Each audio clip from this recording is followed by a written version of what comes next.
अस्सलामुअलैकुम, मैं हाँ ताड़ी मेज़बान ज़ैनुल इस्लाम ਤੇ ਮੇਰਾ ਨਾਮ ਨਾਸਿਰ ਅਲੀ ਤੇ ਤੁਸੀਂ ਦੇਖ ਰਹੇ ਹੋ ਇੰਡੋਜ਼ ਟੀਵੀ ਆਸਟ੍ਰੇਲੀਆ। ਪ੍ਰੋਗਰਾਮ ਲਹਿੰਦੇ ਪੰਜਾਬ ਦੇ ਰੰਗ ਵਿੱਚ ਜੀ ਆਇਆਂ ਨੂੰ।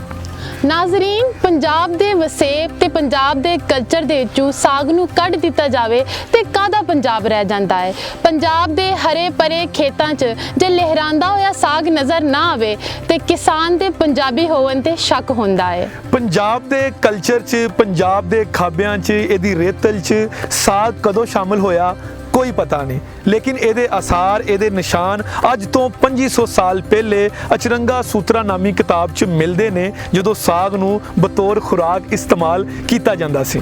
ਸਾਡਾ ਅੱਜ ਦਾ ਪ੍ਰੋਗਰਾਮ ਪੰਜਾਬ ਦੀ ਸਭ ਤੋਂ ਸਵਾਦੀ ਡਿਸ਼ ਸਾਗ ਦੇ ਨਾਮ ਕਿ ਅਸੀਂ ਤੁਹਾਨੂੰ ਦੱਸਾਂਗੇ ਕਿ ਪੰਜਾਬ 'ਚ ਕਿੰਨੇ ਕਿਸਮਾਂ ਦਾ ਸਾਗ ਹੁੰਦਾ ਹੈ। ਇਹ ਕਿਹੜੇ ਮਰਲਿਆਂ ਤੋਂ ਲੰਘ ਕੇ ਸਾਡੇ ਘਰ ਦੀ ਰੌਣਕ ਬਣਦਾ ਹੈ। ਸਾਡੇ ਨਾਲ ਜੁੜੇ ਰਹੋ।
ਪੰਜਾਬ ਦੇ ਪਿੰਡ ਦੇ ਵਿੱਚ ਜਿੱਥੇ ਅਸੀਂ ਗੱਲ ਕਰ ਰਹੇ ਸਾਂ ਸਾਗ ਦੀ ਕਾਸ਼ਤ ਦੇ ਬਾਰੇ ਕਿ ਸਾਗ ਆਪਣੇ ਜ਼ਾਇਕੇ ਦੇ ਲਿਹਾਜ਼ ਨਾਲ ਮੁxtਲਿਫ ਕਿਸਮਾਂ ਦਾ ਹੈ ਤੇ ਖੇਤਾਂ 'ਚ ਮੌਜੂਦ ਹਾਂ ਅਸੀਂ। ਸਾਡੇ ਨਾਲ ਇੱਕ ਕਿਸਾਨ ਵੀ ਮੌਜੂਦ ਨੇ।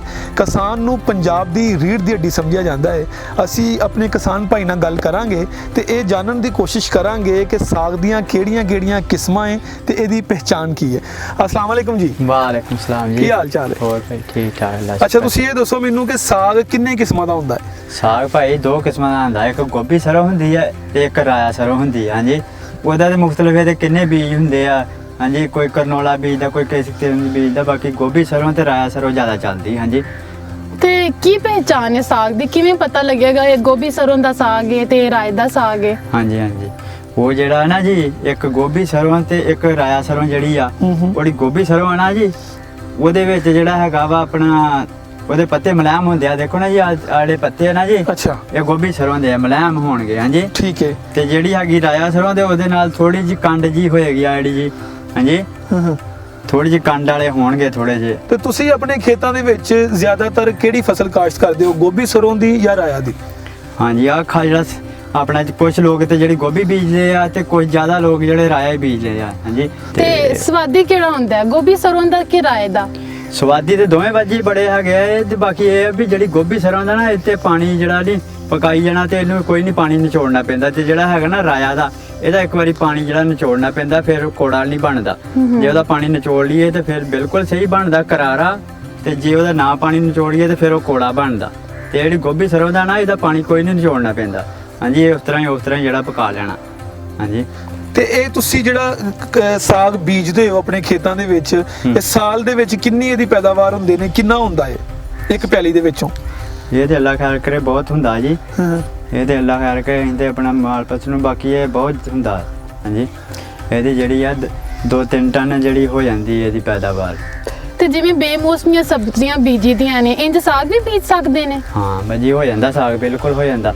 ਇਹਦਾ ਬੀਜ ਤਾਂ ਇਹ ਆ ਵੀ ਬੀਜਿਆ ਜਾਏ ਟਾਈਮ ਨਾਲ। ਹੁਣ ਦੇਖਣਾ ਅੱਜ ਤੋਂ 15 ਦਿਨਾਂ ਜਾਂ ਮਹੀਨੇ ਮਹਾਂ ਇੱਕ ਗਰਮੀ ਵਿੱਚ ਅਸੀਂ ਬਣਾਉਣਾ ਚਾਹੁੰਦੇ ਸਾਗ, ਤੇ ਉਦੋਂ ਵੀ ਅਸੀਂ ਇਹਨੂੰ ਬਜਾਵਾਂਗੇ ਨਾ ਹੋਵੇਗਾ, ਪਰ ਉਹ ਇਸ ਤਰੀਕੇ ਦਾ ਨਾ ਥੋੜਾ ਕਮਜ਼ੋਰ ਹੋਵੇਗਾ। ਥੋੜਾ ਕਮਜ਼ੋਰ ਹੋਏਗਾ, ਬੇਮੌਸਮ ਹੋਏਗਾ ਤੇ ਥੋੜਾ ਕਮਜ਼ੋਰ ਹੋਏਗਾ। ਤੇ ਜਿਹੜੀ ਇੱਕ ਮੌਸਮ ਦੇ ਨਾਲ ਚੀਜ਼ ਹੋਣੀ ਹੈ ਉਹਦੇ ਵਿੱਚ ਪੂਰੀ ਤਾਕਤ ਹੋਣੀ ਹੈ, ਤੇ ਜਿਹੜੀ ਮੌਸਮ ਤੋਂ ਬਾਅਦ ਵਿੱਚ ਹੋਣੀ ਹੈ ਉਹਦੇ ਕਮਜ਼ੋਰੀ ਹੋਣੀ। ਹੋ ਜਾਂਦੀ ਆ, ਇਹ ਨਹੀਂ ਵੀ ਨਹੀਂ ਹੁੰਦੀ, ਹੋ ਜਾਂਦੀ, ਬਾਕੀ ਕਮਜ਼ੋਰੀ ਹੁੰਦੀ। ਤੇ ਲੋਕੀ ਤੇ ਚੋਖਾ ਸਾਗ ਖਾਣਾ ਪਸੰਦ ਹੀ ਸਰਦੀਆਂ 'ਚ ਕਰਦੇ ਨੇ, ਤੇ ਗਰਮੀਆਂ 'ਚ ਤਦ ਵਾਸਤੇ ਨਹੀਂ ਬੀਜੀਦਾ। ਇਦਾਂ ਹੀ ਗਰਮੀ 'ਚ, ਸਰਦੀ 'ਚ ਜ਼ਿਆਦਾ ਹੀ ਖਾਂਦੇ। ਸਰਦੀ ਨਾਲੇ ਮੌਸਮ ਸਰਦੀ 'ਚ ਹੁੰਦਾ ਵੀ ਹੈ, ਮੌਸਮ ਸਰਦੀ ਦਾ ਇਹ ਮੇਵਾ ਹੈਗਾ। ਅੱਛਾ, ਸਾਗ ਦੀਆਂ ਦੋ ਕਿਸਮਾਂ ਦੱਸੀਆਂ ਉਹਨਾਂ ਨੇ ਕਿ ਸਾਗ ਦੀਆਂ ਦੋ ਕਿਸਮਾਂ ਨੇ ਜਿਹੜੀਆਂ ਇਹ ਜ਼ਿਆਦਾਤਰ ਪੰਜਾਬ ਦੇ ਵਿੱਚ ਇਸਤੇਮਾਲ ਹੁੰਦੀਆਂ ਨੇ ਤੇ ਲੋਕੀ ਬੜੇ ਸ਼ੌਕ ਨਾਲ ਖਾਂਦੇ ਨੇ। ਇਹਨਾਂ ਦੀ ਪਹਿਚਾਣ ਵੀ ਦੱਸੀ ਗਈ ਹੈ ਕਿ ਗੋਭੀ ਸਰੋਂ ਦੀ ਕੀ ਪਹਿਚਾਣ ਹੈ ਤੇ ਰਾਇਆ ਦੀ ਕੀ ਪਹਿਚਾਣ ਹੈ। ਅਸੀਂ ਤੁਹਾਨੂੰ ਸਾਗ ਪਕਾਉਣ ਦਾ ਜਿਹੜਾ ਹੈਗਾ ਉਹ ਤੁਹਾਨੂੰ ਵੱਲ ਵੀ ਦੱਸਾਂਗੇ ਕਿ ਸਾਡੀਆਂ ਘਰਾਂ ਦੇ ਵਿੱਚ ਔਰਤਾਂ ਜਿਹੜੀਆਂ ਹੈਗੀਆਂ ਨੇ, ਪੰਜਾਬ ਦੀ ਸਪੈਸ਼ਲ ਪੰਜਾਬ ਦੀਆਂ ਜਿਹੜੀਆਂ ਔਰਤਾਂ ਹੈਗੀਆਂ ਨੇ, ਉਹ ਕਿਸ ਤਰ੍ਹਾਂ ਸਾਗ ਪਕਾਉਂਦੀਆਂ। ਤੁਸੀਂ ਸਾਡੇ ਨਾਲ ਜੁੜੇ ਰਹੋ।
ਦੱਸ ਰਹੇ ਸੀ ਕਿ ਸਾਗ ਦੀ ਤਾਰੀਖ ਕੀ ਹੈ, ਇਹਦੀ ਹਿਸਟਰੀ ਕੀ ਹੈ ਤੇ ਇਹਦੀ ਸਭ ਤੋਂ ਜਿਹੜੀ ਮੁਸਤਨਦ ਤਾਰੀਖ ਹੈ ਜਾਂ ਇਹਦੀ ਹਿਸਟਰੀ ਹੈ ਉਹ ਹਲੇ ਤੱਕ ਸਾਡੇ ਤੱਕ ਨਹੀਂ ਪਹੁੰਚੀ ਹੈਗੀ।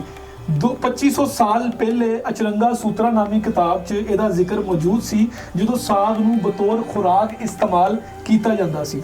ਤੇ ਅਸੀਂ ਜੇ ਗੱਲ ਕਰੀਏ ਲਹਿੰਦੇ ਪੰਜਾਬ 'ਚ ਮੁਸਲਿਮ ਧਰਮ ਦੀ, ਤੇ ਮੁਸਲਿਮ ਧਰਮ ਦੀ ਸਭ ਤੋਂ ਮੋਹਤਬਰ ਕਿਤਾਬ ਕੁਰਾਨ ਮਜੀਦ ਦੇ ਵਿੱਚ ਵੀ ਇਹਦਾ ਜ਼ਿਕਰ ਮੌਜੂਦ ਹੈ। ਬਨੀ ਇਸਰਾਈਲ ਸੂਰਤ ਹੈ, ਉਹਦੇ ਵਿੱਚ ਦਾ ਮਫਹੂਮ ਇਹ ਵੇ ਕਿ ਰੱਬ ਤਾਲਾ ਲੋਕਾਂ ਦੇ ਨਾਲ ਖਿਤਾਬ ਕਰਦੇ ਹੋਏ ਕਹਿੰਦਾ ਹੈ ਕਿ ਉਹਨਾਂ ਨੇ ਕਿਹਾ ਕਿ ਸਾਨੂੰ ਮਨੋ ਸਲਵਾ ਨਹੀਂ ਚਾਹੀਦਾ, ਬਲਕਿ ਜ਼ਮੀਨ 'ਚੋਂ ਉੱਗਣ ਵਾਲੀ ਤਰਕਾਰੀਆਂ ਜਿਹਦੇ ਵਿੱਚ ਪਿਆਜ਼ ਤੇ ਸਾਗ ਨਾਮੀ ਜੜੀ ਬੂਟੀਆਂ ਜਿਹੜੀਆਂ ਹੈਗੀਆਂ ਸੀ ਅਸੀਂ ਉਹ ਖਾਣੀਆਂ। ਅਸੀਂ ਸਾਗ ਦੀ ਤਾਰੀਖ ਦੇ ਬਾਰੇ 'ਚ ਹਾਲੇ ਤੱਕ ਕਨਫਿਊਜ਼ਨ ਹੈ ਕਿ ਆਥੈਂਟਿਕ ਤਾਰੀਖ ਸਾਡੇ ਤੱਕ ਨਹੀਂ ਪਹੁੰਚੀ। ਤੇ ਸਾਗ ਦੇ ਬਾਰੇ 'ਚ ਉਹਨੂੰ ਮਾਲੂਮਾਤ ਲੈਣ ਵਾਸਤੇ ਕਿਸ ਤਰ੍ਹਾਂ ਬਣਦਾ ਹੈ, ਇਹਦਾ ਵੱਲ ਕੀ ਹੈ, ਕਿੱਦਾਂ ਪਕਾਉਂਦੇ ਹੈ, ਇਹਦੇ ਵਾਸਤੇ ਅਸੀਂ ਪਿੰਡ ਦੇ ਘਰ ਵਿੱਚ ਮੌਜੂਦ ਹਾਂ। ਪੰਜਾਬ ਦੇ ਕਲਚਰ ਦੀ ਖੂਬਸੂਰਤੀ ਇਹ ਹੈ ਕਿ ਸਾਰੇ ਦਾ ਸਾਰਾ ਪੰਜਾਬ ਵੀ ਬਹੁਤ ਖੂਬਸੂਰਤ ਹੈ। ਸਾਡੇ ਨਾਲ ਮੌਜੂਦ ਨੇ ਮਾਂ ਜੀ ਜਿਹੜੇ ਪਹਿਲਾਂ ਤੋਂ ਹੀ ਸਾਗ ਪਕਾ ਰਹੇ ਨੇ। ਅਸੀਂ ਇਹਨਾਂ ਕੋਲੋਂ ਪੁੱਛਾਂਗੇ ਕਿ ਸਾਗ ਪਕਾਉਣ ਦਾ ਵੱਲ ਕੀ ਹੈ। अस्सलाम वालेकुम। ਕੀ ਹਾਲ ਚਾਲ ਹੈ ਮਾਂ ਜੀ? ਠੀਕ, ਸ਼ੁਕਰ ਤੇ ਕੀ ਪਕਾ ਰਹੇ ਹੋ ਤੁਸੀਂ? ਸਾਗ ਪਕਾ ਰਹੇ ਹਾਂ। ਕਿਹੜੀ ਕਿਸਮ ਦਾ ਸਾਗ ਪਕਾ ਰਹੇ ਹੋ? ਇਹ ਦੇਸੀ ਸਾਗ। ਦੇਸੀ ਸਾਗ ਪਕਾ ਰਹੇ ਹੋ ਤੇ ਸਾਨੂੰ ਦੱਸੋਗੇ ਕਿ ਸਾਗ ਪਕਾਉਣ ਦਾ ਵੱਲ ਕੀ ਹੈ? हाँ हाँ क्यों नहीं, ठीक है। देस की हांडी ऊपर रखनी जी, पानी गर्म हो जाएगा तो ये अंदर जड़ा साग आ ये पा दिता जाएगा, ठीक है जी। ये देखो ये हुन उबल जाएगा पानी ते दा ऊपर पानी उतार दिता जाएगा। ये साग च बाथू पालक ये भी चीज़ां पैंदियां ने। बाथू दे नाल साग जिहड़ा बड़ा करारा बन जाता है, ठीक है ना। पालक नाल साग जिहड़ा वो जरा मिक्स हो जाता, घुल जाता ते अच्छा बन जाता। ਇਹ ਦੋਨੇ ਚੀਜ਼ਾਂ ਸਾਗ 'ਚ ਪਾਉਣੀਆਂ ਬਹੁਤ ਜ਼ਰੂਰੀ ਨੇ। ਅੱਛਾ, ਕਿਸਾਨ ਭਾਈ ਨਾਲ ਸਾਡੀ ਗੱਲ ਹੋ ਰਹੀ ਸੀ ਖੇਤਾਂ ਦੇ ਵਿੱਚ ਤੇ ਉਹ ਸਾਨੂੰ ਦੱਸ ਰਹੇ ਸੀ ਕਿ ਇਹ ਦੋ ਕਿਸਮਾਂ ਦਾ ਹੁੰਦਾ ਹੈ, ਗੋਭੀ ਸਰੋਂ ਦਾ ਸਾਗ ਤੇ ਰਾਇਆ ਦਾ ਸਾਗ। ਹਾਂਜੀ ਹਾਂਜੀ। ਇਹਨਾਂ ਨੂੰ ਪਕਾਉਣ ਦਾ ਤਰੀਕਾਕਾਰ ਵੀ ਅਲੱਗ ਹੈ ਕਿ ਇੱਕ ਹੀ ਤਰੀਕਾ ਇਹਦਾ? ਹਾਂ ਨਹੀਂ, ਜਿਹੜਾ ਗੋਭੀ ਸਰੋਂ ਦਾ ਸਾਗ ਹੈ ਦੇਸੀ ਹੈ, ਇਹਦਾ ਪਾਣੀ ਨਾ ਵੀ ਉੱਪਰੋਂ ਲਾਇਆ ਜਾਵੇ ਤੇ ਸਹੀ ਬਣਦਾ। ਜਿਹੜਾ ਰਾਇਆ ਸਾਗ ਆ ਉਹਦਾ ਪਾਣੀ ਉੱਪਰੋਂ ਲਾਣਾ ਬਹੁਤ ਜ਼ਰੂਰੀ ਹੈ। ਥੋੜਾ ਜਿਹਾ ਅਗਰ ਰਾਏ ਦਾ ਸੀ ਪਾਣੀ ਨਹੀਂ ਉਤਾਰਾਂਗੇ ਤੇ ਇਹ ਥੋੜਾ ਜਿਹਾ ਕੜਵਾ ਬਣੇਗਾ, ਥੋੜੀ ਮਤਲਬ ਕਿ ਕਰਾਟ ਆਏਗੀ। ਲੇਕਿਨ ਜਿਹੜਾ ਗੋਭੀ ਸਰੋਂ ਆ ਦੇਸੀ ਆ, ਇਹਦੇ ਤੋਂ ਤੁਸੀਂ ਨਾ ਵੀ ਉਤਾਰੋਗੇ ਤੇ ਇਹ ਫੇਰ ਵੀ ਸਹੀ ਬਣੇਗਾ। ਤੇ ਮਾਂ ਜੀ ਸਾਗ ਦੇ ਵਾਸਤੇ ਤੇ ਬੜੀ ਮਿਹਨਤ ਕਰਨੀ ਪੈਂਦੀ ਹੈ ਤੇ ਕਿੰਨਾ ਵਕਤ ਲੱਗਦਾ ਹੈ ਇਹ ਡਿਸ਼ ਤਿਆਰ ਹੋਣ 'ਚ? ਇਹ ਤਿਆਰ ਕਰਨ 'ਚ 2 2.5 3 ਘੰਟੇ ਵੀ ਲੱਗ ਜਾਂਦੇ ਨੇ। ਹਾਂਜੀ, ਢਾਈ 3 ਘੰਟਿਆਂ ਦੇ ਵਿੱਚ ਇਹ ਤਿਆਰ ਹੁੰਦਾ ਹੈ ਤੇ ਇਹਨੂੰ ਇਹਦੀ ਜਿਹੜੀ ਰੈਸਪੀ ਹੈਗੀ ਆ ਜਾਂ ਜੋ ਬਣਾਉਣ ਦਾ ਤਰੀਕਾ ਹੈਗਾ ਹੈ ਇਹ ਸਦੀਆਂ ਤੋਂ ਇੱਕ ਹੀ ਚੱਲਦਾ ਆ ਰਿਹਾ ਹੈ। ਤੇ ਹੁਣ ਕੀ ਵਜ੍ਹਾ ਹੈ ਕਿ ਜਿਹੜੀ ਅੱਜ ਦੀ ਜਨਰੇਸ਼ਨ ਜਾਂ ਅੱਜ ਦੀਆਂ ਜਿਹੜੀਆਂ ਕੁੜੀਆਂ ਹੈਗੀਆਂ ਨੇ, ਜਿਹੜੇ ਅੱਜ ਦੇ ਲੋਕ ਹੈਗੇ ਨੇ, ਉਹ ਇਹਨੂੰ ਮਤਲਬ ਪਕਾਉਣ ਦਾ ਵੱਲ ਉਹ ਤਰੀਕੇ ਦਾ ਨਹੀਂ, ਉਹ ਜ਼ਾਇਕਾ ਜਾਂ ਉਹ ਮਜ਼ਾ ਨਹੀਂ ਹੈਗਾ ਜੋ ਪੁਰਾਣੇ ਵਕਤਾਂ ਜਾਂ ਜੋ ਤੁਸੀਂ ਇਹ ਪਿੰਡ ਦੀਆਂ ਔਰਤਾਂ ਬਣਾਉਂਦੀਆਂ, ਇਹਦਾ ਮਜ਼ਾ, ਇਹਦੀ ਕੀ ਵਜ੍ਹਾ ਹੈ? ਇਹਦੀ ਵਜ੍ਹਾ ਇਹ ਆ ਕਿ ਮਸਲਨ ਕਿ ਤਰੀਕਾ ਹੁੰਦਾ ਪਕਾਉਣ ਦਾ। ਜਿਹੜੀਆਂ ਅੱਜ ਕੱਲ੍ਹ ਦੀਆਂ ਕੁੜੀਆਂ ਨੇ ਸ਼ਹਿਰ ਦੀਆਂ, ਉਹਨਾਂ ਨੂੰ ਇਹ ਤਰੀਕਾ ਨਹੀਂ ਆਉਂਦਾ। ਉਹ ਜ਼ਿਆਦਾਤਰ ਚਾਈਨੀਜ਼ ਖਾਣੇ ਬਣਾਉਂਦੀਆਂ ਨੇ ਤੇ ਅੱਜ ਕੱਲ੍ਹ ਦੇ ਜਿਹੜੇ ਮੁੰਡੇ ਨੇ ਉਹ ਵੀ ਚਾਈਨੀਜ਼ ਖਾਣੇ ਪਸੰਦ ਕਰਦੇ ਨੇ। ਤੇ ਸਾਡੇ ਜਿਹੜੇ ਵੱਡੇ, ਅਸੀਂ ਪਕਾਉਂਦੇ ਆ ਸਾਗ ਤੇ ਸਾਡੇ ਵੱਡੇ ਵੀ ਬੜਾ ਪਸੰਦ ਕਰਦੇ ਸੀ, ਇਸ ਕਰਕੇ ਸਾਨੂੰ ਤੇ ਸਾਗ ਬੜਾ ਪਸੰਦ ਹੈਗਾ। ਤੇ ਬਹੁਤਾ ਸਵਾਦੀ ਕਦੋਂ ਲੱਗਦਾ ਹੈ? ਕਿਸ ਰੋਟੀ ਨਾਲ, ਚਾਵਲ ਨਾਲ, ਕਿਵੇਂ ਖਾਧਾ ਜਾਂਦਾ ਹੈ? ਇਹ ਜ਼ਿਆਦਾ ਸਾਗ ਜਿਹੜਾ ਮਜ਼ੇਦਾਰ ਚੰਗਾ ਉਦੋਂ ਲੱਗਦਾ ਜਦੋਂ ਮਕਈ ਦੀ ਰੋਟੀ ਨਾਲ ਹੋਵੇ। ਮਕਈ ਦੀ ਰੋਟੀ ਨਾਲ ਇਹ ਬਹੁਤ ਸੋਹਣਾ ਸਾਗ ਲੱਗਦਾ। ਤੇ ਤੁਸੀਂ ਸਾਨੂੰ ਖਵਾਓਗੇ? ਹਾਂ, ਕਿਉਂ ਨਹੀਂ, ਆਇਆ ਪਕਾਉਂਦੇ ਆ, ਪਕਾ ਕੇ ਤੇ ਤੁਹਾਨੂੰ ਖਿਲਾਉਂਦੇ ਆ ਸਾਗ। ਤੇ ਸਾਨੂੰ ਤੇ 2 ਘੰਟੇ ਸਬਰ ਕਰਨਾ ਪੈਣਾ। ਹਾਂ, ਉਹ ਤੇ ਫਿਰ ਤੁਹਾਨੂੰ ਸਬਰ ਕਰਨਾ ਪਏਗਾ 2 ਘੰਟੇ। ਤੇ ਬਹਰਹਾਲ ਕੇ ਕੋਸ਼ਿਸ਼ ਕਰਾਂਗੇ ਜਲਦੀ ਬਣ ਜਾਏ, ਠੀਕ ਹੈ ਨਾ। ਤੁਸੀਂ ਇੰਨੀ ਦੂਰੋਂ ਸ਼ਹਿਰੋਂ ਸਾਡੇ ਕੋਲ ਆਏ ਜੇ ਤੇ ਜਲਦੀ ਕੋਸ਼ਿਸ਼ ਕਰਦੇ ਆ ਜਲਦੀ ਬਣ ਜਾਏ। ਤੇ ਇਹ ਸਾਗ ਬਸ ਮੇਰਾ ਬਣ ਰਿਹਾ ਜੇ।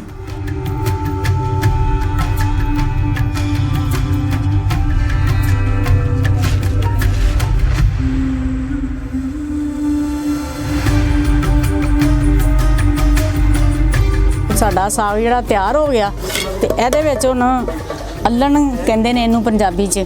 ਤੇ ਸਾਗ ਪਾਣਾ, ਇਹਦੇ ਵਿੱਚ ਆਟਾ ਪਾ ਕੇ ਤੇ ਇਹਨੂੰ ਇਸ ਤਰ੍ਹਾਂ ਕਰੀ ਜਾਣਾ, ਠੀਕ ਹੈ ਨਾ, ਘੋਟੀ ਜਾਣਾ, ਤਾਂ ਕਿ ਇਹਦੇ ਨਾਲ ਸਾਗ ਜਿਹੜਾ ਬਹੁਤ ਅੱਛਾ ਬਣ ਜਾਂਦਾ, ਜ਼ਾਇਕਾ ਬਹੁਤ ਅੱਛਾ ਆਉਂਦਾ ਹੈ।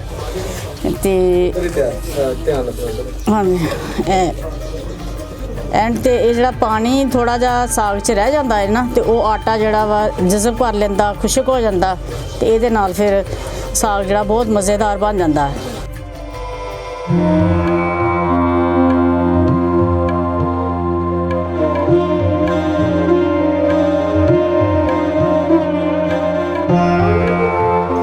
ਲੋ ਜੀ, ਵਾਅਦੇ ਦੇ ਮੁਤਾਬਿਕ ਆਂਟੀ ਬਣਾ ਕੇ ਲਿਆਏ ਨੇ ਸਾਡੇ ਵਾਸਤੇ ਸਾਗ ਤੇ 2 ਘੰਟਿਆਂ ਦੇ ਸਬਰ ਦੇ ਬਾਅਦ ਇਹ ਸਵਾਦੀ ਡਿਸ਼ ਸਾਡੇ ਅੱਗੇ ਵੇ। ਇਹਨੂੰ ਚੱਖਨੇ ਆ ਤੇ ਪਤਾ ਲੱਗਦਾ ਹੈ ਇਹ ਕਿੱਡੀ ਮਜ਼ੇਦਾਰ ਹੈ, ਕਿਉਂ ਨਾਸਿਰ? ਬਿਲਕੁਲ ਜੀ। ਤੇ ਅਸੀਂ ਗੱਲ ਕਰ ਰਹੇ ਸੀ ਕਿ ਸਾਗ ਦਾ ਇਹ ਤਾਰੀਖ ਕੀ ਸੀ, ਕਿੱਥੋਂ ਸ਼ੁਰੂ ਹੋਇਆ ਸੀ। ਤੇ ਪੰਜਾਬ ਦੀਆਂ ਮੁxtਲਿਫ ਰੇਤਲ ਦੇ ਵਿੱਚ, ਕਿਤਾਬਾਂ ਦੇ ਵਿੱਚ ਇਹਦਾ ਜ਼ਿਕਰ ਮੌਜੂਦ ਹੈ। ਚੂੰਕਿ ਪੰਜਾਬ ਦੀ ਜਿਹੜੀ ਧਰਤੀ ਹੈਗੀ, ਜਿਹੜੀ ਪੰਜਾਬ ਦਾ ਵਸੇਬ ਹੈਗਾ, ਉਹ ਗਰਮ ਮਰਤੂਬ ਹੈਗਾ, ਗਰਮ ਹੈ, ਉਸ ਤੋਂ ਬਾਅਦ ਬਹੁਤ ਜ਼ਿਆਦਾ ਸਰਦ ਵੀ ਹੈ। ਤੇ ਉਹ ਗਰਮੀਆਂ ਜਿਹੜੀ ਬਹੁਤ ਜ਼ਿਆਦਾ એનર્ਜੀ ਜਿਹੜੀ ਵੇਸਟ ਹੁੰਦੀ ਸੀ ਕਿਸਾਨ ਦੀ, ਉਹਨੇ ਨੂੰ ਪੂਰਾ ਕਰਨ ਲਈ ਸਰਦੀਆਂ 'ਚ ਜਿਹੜਾ ਇਹਦਾ ਇਸਤੇਮਾਲ ਸ਼ੁਰੂ ਕੀਤਾ। ਇਹ ਮੁxtਲਿਫ ਕਿਤਾਬਾਂ ਕਹਿੰਦੀਆਂ ਹੈਗੀਆਂ ਨੇ, ਕਿਉਂਕਿ ਇਹਦੇ ਵਿੱਚ ਚਿਕਨਾਈ ਬਹੁਤ ਜ਼ਿਆਦਾ ਇਸਤੇਮਾਲ ਹੁੰਦੀ ਹੈ, ਮੱਖਣ ਤੇ ਉਸ ਤੋਂ ਬਾਅਦ ਮਕਈ ਦੀ ਰੋਟੀ, ਕਿਉਂਕਿ ਮਕਈ ਦੀ ਰੋਟੀ, ਮੱਖਣ ਤੇ ਸਾਗ, ਇਹਨਾਂ ਤਿੰਨਾਂ ਦਾ ਆਪਸ 'ਚ ਚੋਲੀ ਦਾਮਨ ਦਾ ਸਾਥ ਹੈਗਾ ਹੈ। ਅਸੀਂ ਇਹਨੂੰ ਟੇਸਟ ਕਰਾਂਗੇ ਤੇ ਦੇਖਾਂਗੇ ਕਿ ਇਹ 2-3 ਘੰਟੇ ਦੀ ਜਿਹੜੀ ਮਿਹਨਤ ਇਹਦੇ ਉੱਤੇ ਲੱਗੀ ਹੈ, ਇਹ ਉਹ ਮਿਹਨਤ ਰੰਗ ਵੀ ਲੈ ਕੇ ਆਈ ਹੈ ਕਿ ਨਹੀਂ। ਨਾਸਿਰ, ਸਾਡੇ ਲੋਕ ਗੀਤਾਂ 'ਚ ਵੀ ਇਹਦਾ ਕਾਫੀ ਜ਼ਿਕਰ ਹੈ। ਜੇ ਤੁਹਾਨੂੰ ਯਾਦ ਹੋਵੇ, ਇੱਕ ਗੀਤ ਬਹੁਤ ਮਸ਼ਹੂਰ ਹੈ। ਹਾਂ, ਉਹ ਗੰਦਲਾਂ ਦਾ ਸਾਗ ਤੇ ਮੱਖਣ ਮੁਕੇ ਸਾਡੇ ਰਿੰਨ ਕੇ ਲੈ ਆਈਆਂ ਸਜਣਾ ਦੇ ਲਈ। ਹਾਂ, ਬਿਲਕੁਲ ਬਿਲਕੁਲ, ਕਿ ਇਹੀ ਸਾਡਾ ਲੋਕ ਗੀਤਾਂ 'ਚ ਵੀ ਸ਼ਾਮਿਲ ਹੈਗਾ। ਤੇ ਇਸ ਸਾਗ ਦੀ ਅਸੀਂ ਤੁਹਾਨੂੰ ਪੂਰੀ ਹਿਸਟਰੀ ਦੱਸ ਰਹੇ ਸੀ, ਉਸ ਤੋਂ ਇਲਾਵਾ ਤੁਹਾਨੂੰ ਦੱਸ ਰਹੇ ਕਿ ਬੰਦਾ ਕਿੱਦਾਂ, ਇਹਦੇ ਮਰਹਲੇ ਕੀ ਹੈ, ਇਸੇ ਤਰੀਕੇ ਨਾਲ ਸਾਡਾ ਸਿਹਤ ਦੇ ਨਾਲ ਇਹ ਕਿਸ ਤਰ੍ਹਾਂ ਜੁੜਿਆ ਹੈਗਾ, ਡਾਕਟਰਸ ਇਹਦੇ ਬਾਰੇ 'ਚ ਕੀ ਕਹਿੰਦੇ ਨੇ, ਅਸੀਂ ਤੁਹਾਨੂੰ ਉਹ ਵੀ ਦੱਸਾਂਗੇ। ਤੁਸੀਂ ਸਾਡੇ ਨਾਲ ਜੁੜੇ ਰਹੋ ਤੇ ਅਸੀਂ ਉਹਨਾਂ ਜ਼ਿਕਰ ਖਾ ਲਈਏ।